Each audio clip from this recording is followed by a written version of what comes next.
Maybe I should mute myself. Hello, hello, hello, hello. Hi, hi. Hi, YouTube friends.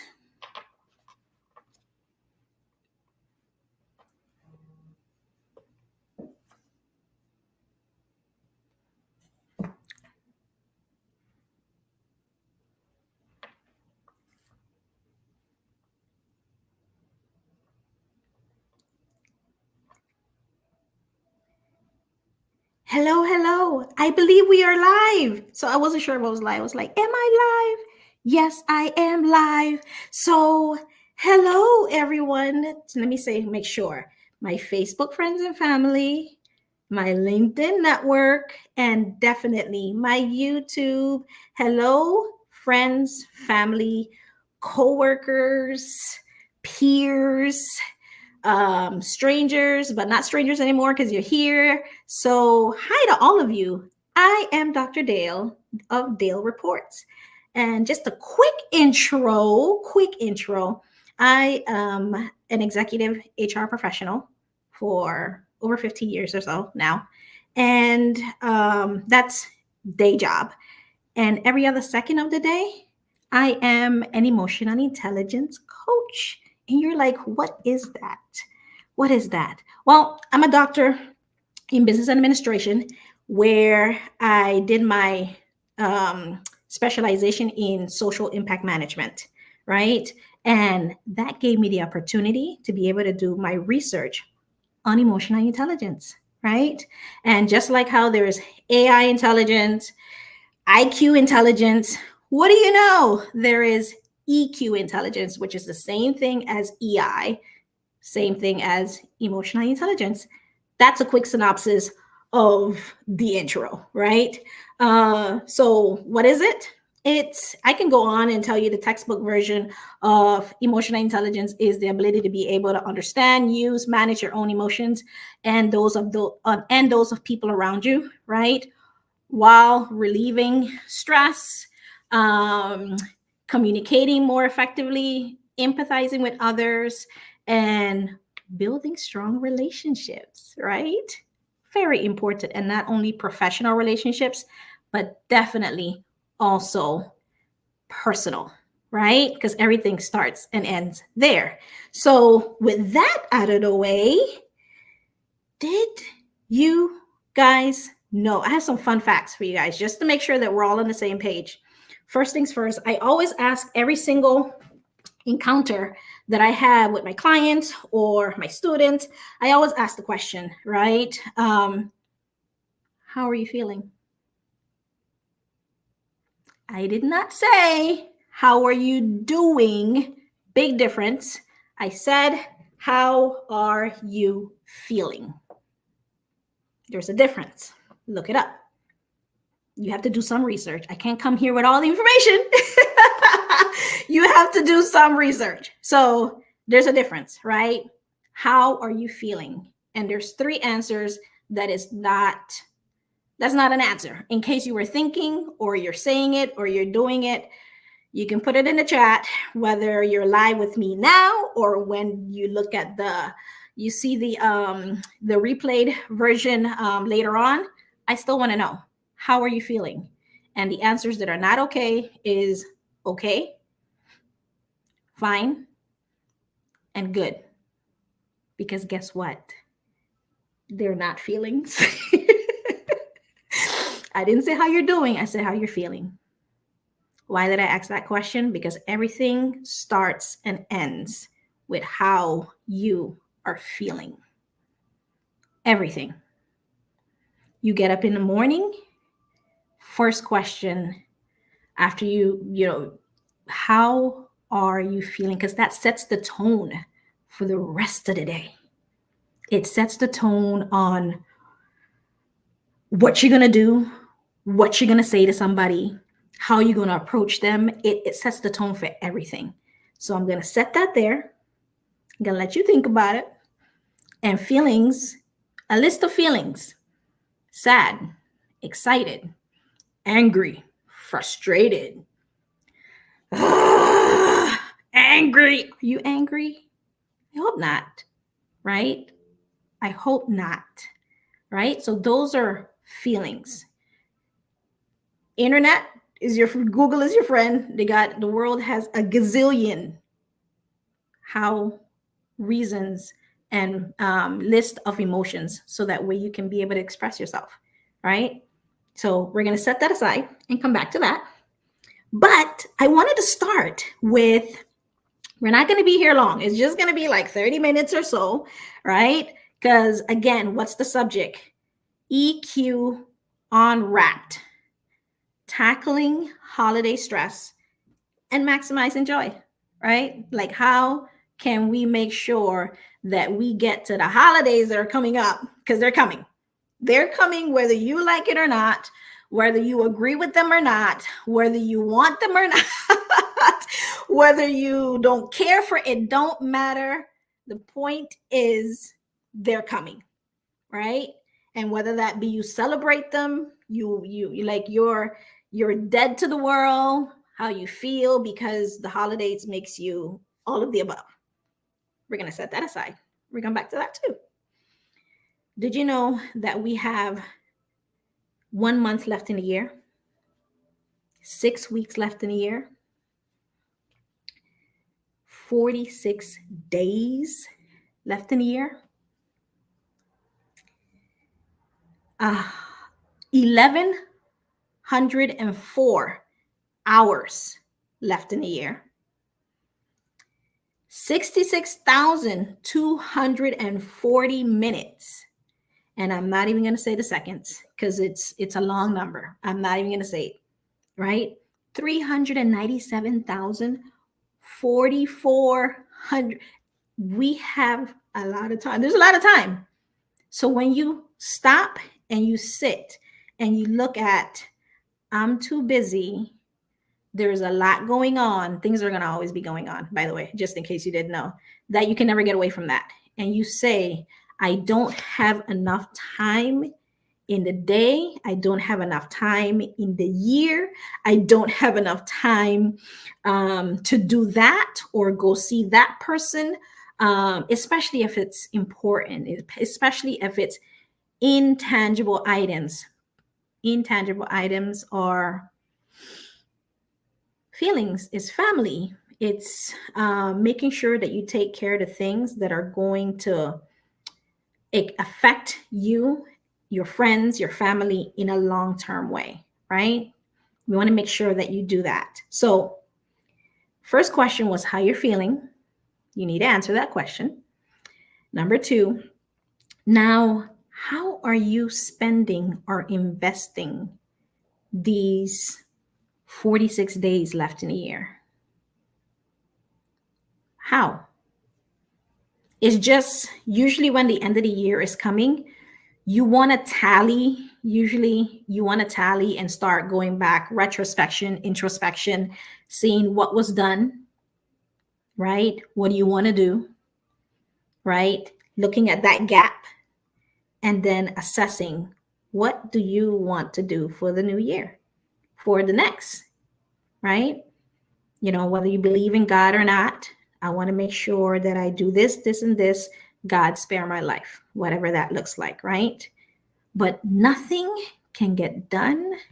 Nothing will get done if you don't get a handle on your emotions. That's why I asked the question, how are you feeling? You can't tackle anything that's on your list of things to do until you know how you're feeling, right? So let's go an example. The first step of recognizing how you're feeling is be aware of your emotion, whether it's excitement for the holidays, whether it's stress because you need to finish that project at work, whether it's joy because you're getting married, whether it's nostalgia, right? Because you're remembering things, right? And you want to wish you could go back to the past, right? All that, right? Understanding your emotional state allows you to be able to respond thoughtfully rather than impulsively in any given situation. Hope that made sense. Once you know how you feel, then you know how to move. Let's give an example. This example, I always like to give this example. I love this example. First example, you wake up in the morning. Well, let's go backtrack a little bit. Last night, I had an argument. It's an example, which has happened. Last night, I had an argument with my husband. An argument. I went to bed mad, and I am mad. I'm pissed for whatever the argument was about. And this morning, I woke up. I'm still mad. That's how I feel, which makes me sad. I'm angry. I'm a bit frustrated that the argument even happened, right? So me, I still got to get up and go to work, whether I am having a great morning based on how I know I feel now or not. So because my awareness, I know that I am feeling frustrated and angry at this time because of what happened last night, right? With the husband. So today I'm getting ready. I'm going to work, getting ready my stuff to make sure I'm going to work, right? I get to work at 9 o'clock in the morning.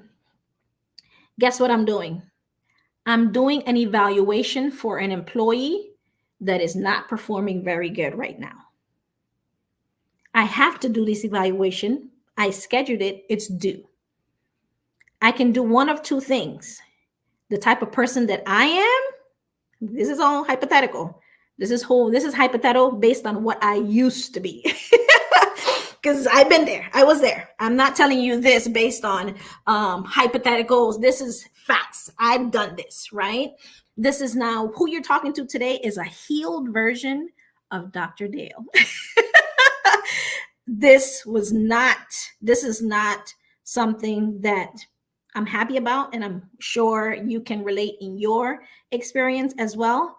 But at the end of the day, I know where I came from. I've been on this path of a whole personal growth, professional growth, making sure that I get a handle on all things me and showing up as my best self, no matter where and who I am with.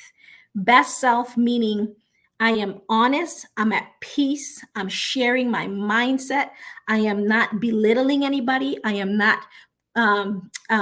putting anybody in a bad way, and at the same time, people are not doing it to me. I'm not going to be around an environment that takes away from me, right? Especially if it's not something that I can avoid, right? And if I'm going to avoid it, doesn't make sense. So now that I know that I have this evaluation, going back to me, finish this right quick.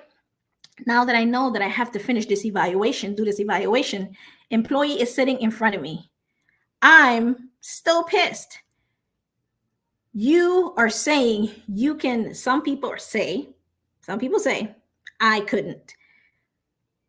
The way I am feeling, my emotions are going to come out, and I'm going to act out or lash out or not be or give this evaluation to this particular employee that has nothing to do with the argument that I had with my husband.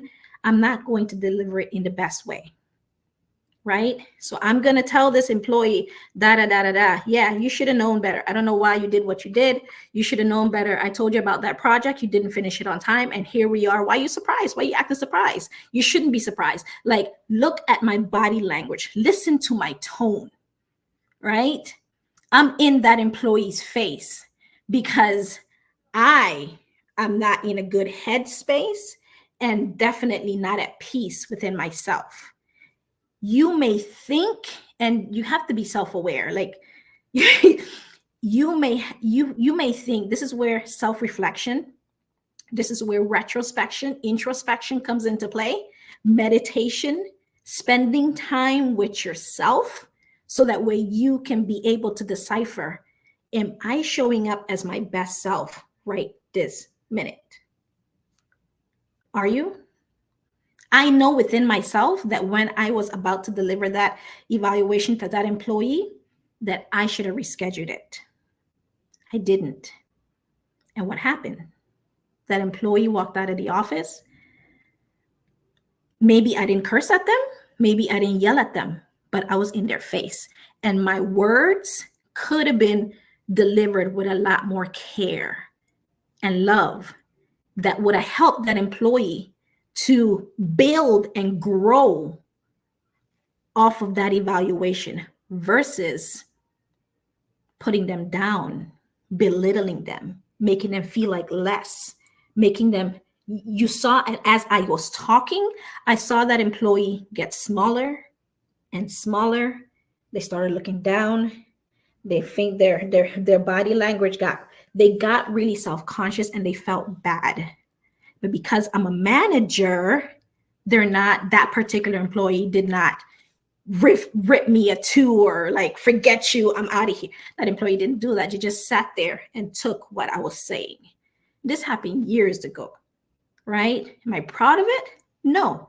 So put situations like that. That was a work situation. Think about it in a personal relationship now with the holidays coming up. You know the holiday is coming up. You have to, and for example, let's say Thanksgiving. Some people celebrate it, some people don't. If you do celebrate it, great. If you don't, still great. Point is, one thing about holidays, people get together, right? Whatever families, friends, we get together, right? And what are we doing? When you get together with other people, some people you like. Let's be honest with this. You got to call spades a spades. One thing about emotional intelligence, it will show you who you really are. And you have to decide, man, I didn't know I could do something like that. If you really put yourself, this is where empathy comes into play, which is another part of emotional intelligence. Put yourself in that person's shoes, man, you walk away with some knowledge.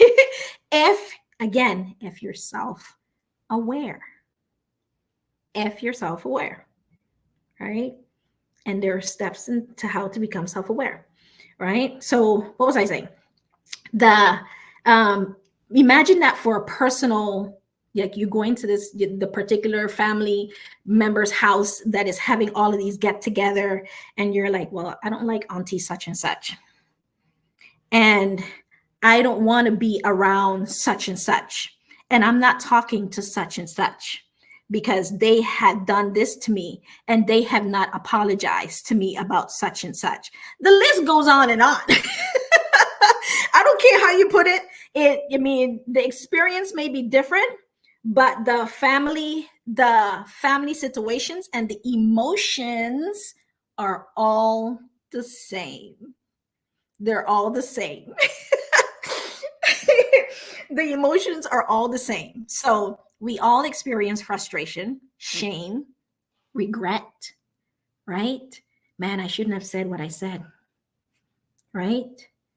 After a while, if you care, again, you have to care. Some people don't care on how they treat other people and what they say to other people and how they say it. You can let your people say, I have to give him a piece of my mind. Do you? Let's say you can give them, don't give them a piece of your mind. Give them a piece of your story. Ooh, I like that. You guys have to forgive me. I get off of my own stuff. Give them a piece of your story, meaning your perspective. Nobody can give your perspective but you, right? So that particular family member that you disagree with, that things happen, point is, you have a few options. You can share, and this is what people always shy. People always go with two. When they have an issue with someone, they go two ways. They go silent, ignore the person, pretend it doesn't exist, and excommunicate them from their life. That's fine. You can do that. But then when the person comes in, or if it's somebody that you have to deal with, like it's a family member that you're going to see on the holidays, or your wife keeps on inviting them over, at some point, because you have to interact with them, you should. And if you feel the way that you continue to feel, even though it happened years ago, if it mattered to you and it hurt you, you should tell them. The thing is, where we all kind of go left is, how do you tell them this piece of your story, your perspective, right? The same thing when I talked to that employee, instead of giving that employee an evaluation about their performance, I gave them not only about their performance, I targeted the person. I made the person feel bad about, man, I must really be dumb. Man, how could I have missed that 3 times? Like, I made the person feel, instead of saying, hey, I see that this project that you did, you have it, it seems like you missed it once. Oh, actually you missed it twice. That's okay. What do you think we can do to kind of make sure that next time you don't miss this? What measures, what steps can we put into place so for next time, because the next time is going to come, that we can make sure that you do this particular task, that you don't miss it, right? And you can go through step 1, step 2, step 3. You saw how we outlined the problem, we put solution, right? Because it already happened. It ain't no problem talking about the problem, about talking to death about the problem. Let's talk about the solution, right? So talk about the solution. Talk to that employee about the solution, of help them come up with strategies, tips to solve that issue that they keep on making mistake on that particular task. So for example, from a personal standpoint, a family member, if they, going back to that, if they hurt you, let them know. And if you're still thinking about it, even though it happened years ago, let them know. Say it. How should you start that sentence? Well, Tommy, if there's a Tommy out there, sorry. If anybody knows from my HR team, I always call out Sally and Tommy. They just always come to my mind. And I didn't know like any particular employees in the past were Sally or Tommy that I had any issues with or didn't. So I just don't know. I love those 2 names. Anyways, so I say, Tommy, when I know you're coming to let's say you have Thanksgiving next week, which it is Thanksgiving next week. And when you come next week, and I know that we haven't been speaking for a while before you come, and I know that you're going to be coming to my house, I want to make sure that we kind of clear the air. And if it's okay with you, I would like to have a conversation with you for a few minutes. And Tommy or Sally says, yeah, sure, why not? And if they say no, I'm not interested in ever talking to you, you've done your part. And you got to let it go. We tend to hold on to it. You got to let it go. So I guess Sally, if she doesn't want to talk to me about it in a healthy, adult, honest, logical environment, I can't force her. You can't force her. You've done your part and you have to move on. Meaning, you see Tommy or Sally in another family function, hi, bye, and that's it. You probably had a close relationship back in the past, and you probably, when you tried to talk to them to try to rebuild that, right? But they have told you they're not interested in it, and you have to be okay with letting it go. And it's perfectly fine. No shoes off your back, no clothes off your back, I should say. You tried, and they didn't. And you can't force them. You can't control anybody else's actions, only yours. Let that stick. So don't try. Stop trying. If you've been trying, stop doing it, because you're wasting their time frustrating yourself, stressing yourself out, and all you're doing is taking yourself closer and quicker to a grave. And nobody ain't got time for that. And if you're not sure about it and you don't believe me, research is out there. It says it. There is something called silent stress. It's real. It's real, right? And there's a book out there. I always quote this book. I don't have it here with me. A book out there that's called The Body Keeps Score. Everything that you stress that you put your body through, it's going to remember it. And it adds up over time. And if it's adding up over time, you started at 18, today you're 40, high blood pressure, on and on and on and on. What do you think it is? He gets me so frustrated. That's what that is. You're putting your body through unnecessary stress. So, okay, Tommy don't want to talk to you. You have your strategy. We just talked about that. Now, if he wants to talk about it, then you're like, okay, great. So he meets you today and you guys are having a conversation over coffee, whatever that is, or Zoom, phone call, whatever. And you don't tell Tommy what he did. You tell Tommy how he made you feel. Hey, Tommy, when that situation happened, this is how you made me feel, like you didn't care about what you said, about calling me the name that you called me. And when you called me that name, that kind of triggered me into this situation that happened to me in the past, even though it had nothing to do with you, but you said it. I asked you not to please call me that name anymore because it made me uncomfortable. So I would need for our relationship to continue to be fruitful and honest, for you to, going forward, let's do this. So that way you feel respected, loved, cared for, and I feel the same. What do you think about that? Tell me your part of that incident. You shared how you felt. You did not tell him, you did this and that's why you already started wrong.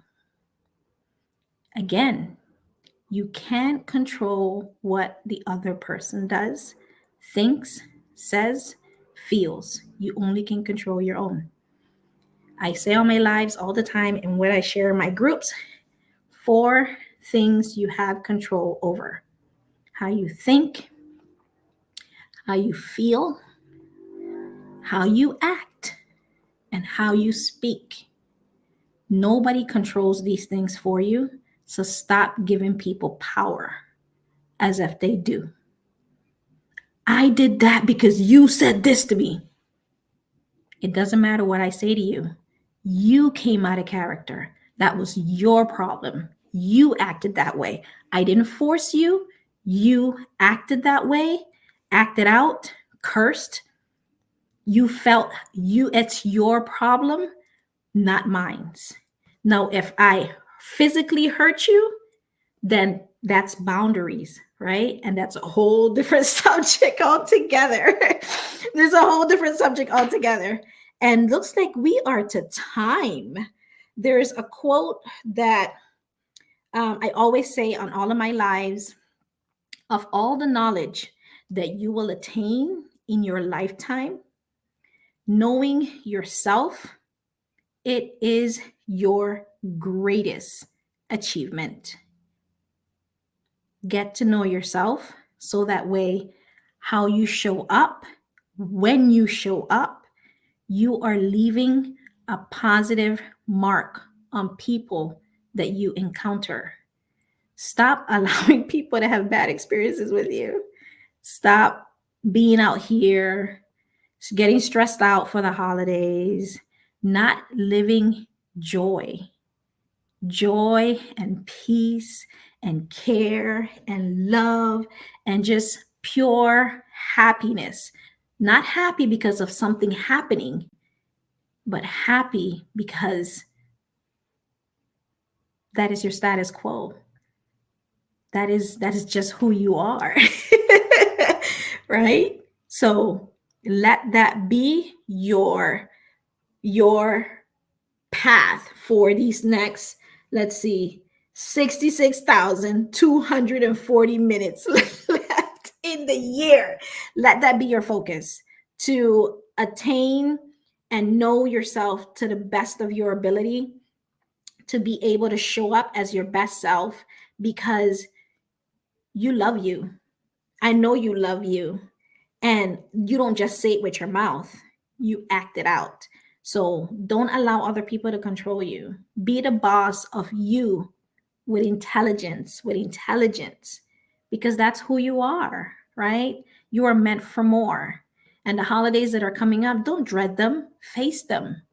Face and stretch yourself. Get a little bit uncomfortable, right? So that way in the future, when you look back on this day, you're happy with the decisions that you made, in knowing yourself, in understanding why that triggered you, why you felt the way that you felt when that person said what they said. Even though the situation happened years ago, it still hurts you. And it's okay to acknowledge that hurt. It's okay to be vulnerable. Vulnerable. Be vulnerable. Let people know how you feel in order for them to know how to respect you. And then you set your boundaries, right? You do it with class. You don't have to put people down. You don't have to yell at them. You don't have to curse at them. You don't need to give them a piece of your mind. You simply have to set your boundaries and give them a piece of your perspective, a piece of your story, right? And before I leave, I definitely am going to put in the chat. I think I had someone that said I had a question. Getting all health needs done before insurance resets. Thank you, Dr. Roberts, for sharing that. But Dr. Roberts, that is not a feeling, okay? So you're going to have to reply and tell me how you are feeling, all right? Very importante. So I'm going to put in, I have my workshop. Oh, I have a workshop coming up. When is the workshop? When is it? December 9th. You guys, I have a workshop. I'm going to put the link in the chat so you guys can sign up. Yes, so you can sign up. So it's about unlocking your superpower. It's okay to be emotional, right? Embrace the beautiful parts of you that is within. The beautiful parts of you starts and ends with you. So all things you are beautiful, right? There are 3 things we're going to tackle in this workshop, and it's going to be interactive. It's just going to be an hour and a half on a Saturday, and we can just chat, and you can come with your questions or whatever. But there are 3 things we're going to tackle in this workshop. Unlocking your emotional superpower, right? Which can be done in few simple steps.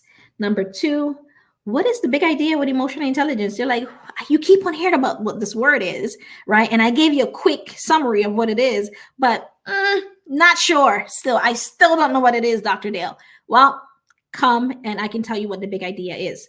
And lastly, how and why being emotional can be your answer.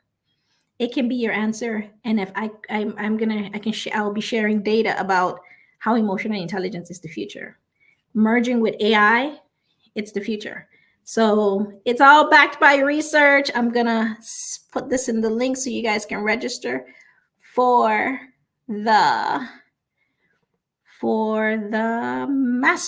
workshop, right? And yeah, this is it. I'll be here every Wednesday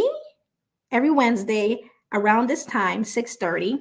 And before the year ends, we're going to just come in for these next 6 weeks and making sure that you have the tools to tackle the holidays that are coming, and that you can leave the stress behind.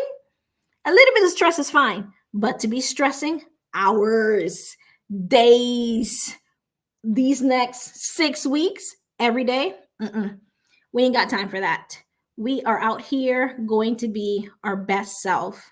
And whatever that looks like, we're going to welcome emotional intelligence, which welcomes us to be ourselves, which allows us to look at ourselves as our humanity, our beautiful humanity. That's what emotional intelligence does. Allows you to be human, and then let's give you the strategies that couples with emotional intelligence allow you to be a better you, right? Because you want people, whenever they experience you, to give the best, right? To give the best version of you. At least that's me. If this is not for you and you want to be out here all wretched and just acting out of place, then please keep it moving. This is not for you. This is for beautiful human beings that not only are impacting the lives that are in their that they're interacting with, but you also are looking towards the future, right? Excited for the future.